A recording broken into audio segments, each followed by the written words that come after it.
Hi, so for my final project, I choose to focus on critical resistance, or you can also call it CR. This is an abolitionist organization that's been fighting to dismantle the prison industry complex since 1997. They don't see prison, police, or civilians as separate problems. Instead, they see them as interconnected tools of oppression that must be addressed together. Looking back at this course, I realized how often we study these issues in separately or in individual modules, like cash bail, predictive policing, gerrymandering.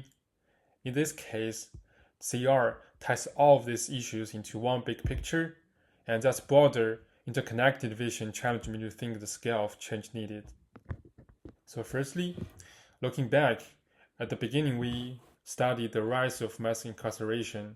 We traced how US criminal justice police shifted after the civil rights era, using law and order rhetoric to justify targeted policing and sentencing laws that disproportionately impact black and poor communities. CR's origin story directly confronts this history. They emerged in the late 19th during the peak of tough on crime politics, insisting that reforms alone couldn't undo the harm because the system was functioning exactly as designed.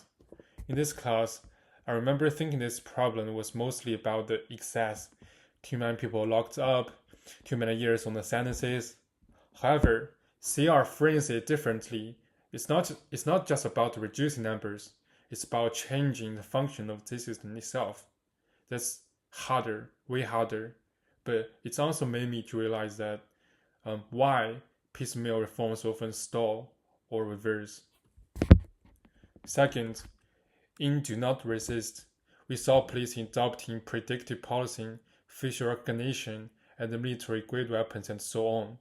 CR actively campaigns against these tools, warning that they expand the reach of carceral state into everyday life, especially in those marginalized neighborhoods like colored communities.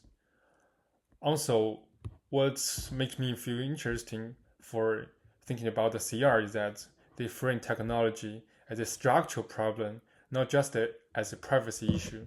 In our discussions, we saw we saw how predictive policy reforms its racial bias by sending more officers to communities that is already overpoliced. CR connects that to a broader pattern. Once the state has more tools to monitor and control, those tools will be used more aggressively against the least politically powerful. This connected directly to the cultural state, trust, and participation reading. For example, communities constantly under surveillance often disengaged from political life because they see the state as an enforcer instead of a protector. It's not just about being watched, it's about living in a way where you are never presumed innocent, like you are facing the racial bias every day in life. Third, when we study the cash bill chapter and the monetary section as a predation, which is attracting resources from poor defendants and their families. CR's campaigns against cash bail aren't just because about fairness in the courtroom. They point out that these fines and fees pull money from communities that already denied economic stabilities, essentially funding the very system that oppresses them. This reminds me of our monetary section discussions, where the burden extends beyond the accused. Family members take the debt, losing house and or sacrifice basic needs to pay court costs. CR framing helped me see this not just as a justice, not just an equalities, but as a deliberate economic strategy, which is one that keeps certain communities in cycles of poverty and surveillance, and that's gonna keep constant without any changes if we don't make a dramatic reforms. Fourth, in the carceral state, gerrymandering and voting. In this chapter, we learn how prison farm populations are often counted in rural, mostly white districts, boosting political representation there, while while the incarcerate while Um, CR's abolitionist vision includes restoring political power to these communities, arguing that disenfranchisement is not the pillar of the cultural state. This strengthens the point that something I keep noticing in our readings, which is incarceration isn't just about individual punishment, it's about shifting political power. Seeing Sierra link voting rights directly to the prison abolition made me realize that you can't have a truly representative democracy while mass incarceration exists.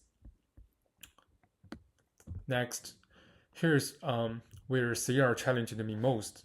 In class, we often talked about reform, regulating surveillance technologies, abolishing cash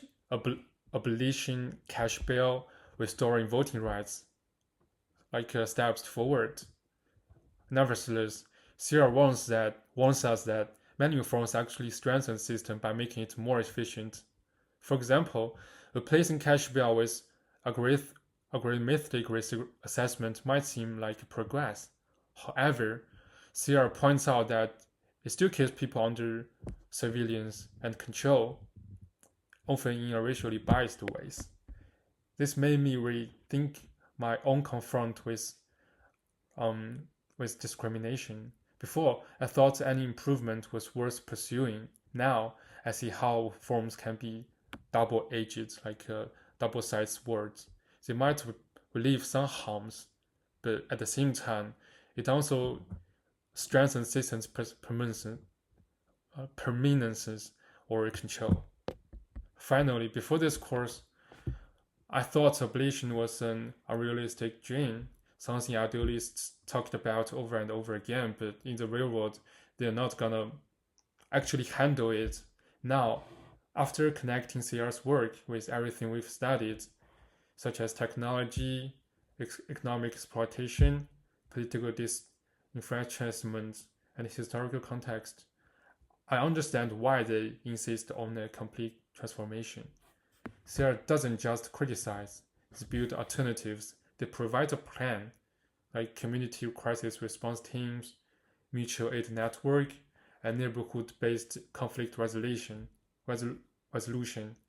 That's what made me the biggest difference in my thinking, realizing that abolition isn't just about tearing down without a plan. It's about replacing the harmful system with one that is better, with careful and trustful, and with providing a real safety to the people who needs help. It's really easy to fall into cynicism and think nothing can change. But in this class, with the Sierra's example, mm, reminds me that imagining a different future isn't naive, isn't impossible, it's necessary. And if I want a world that values dignity over punishment, I have to start imagining it now.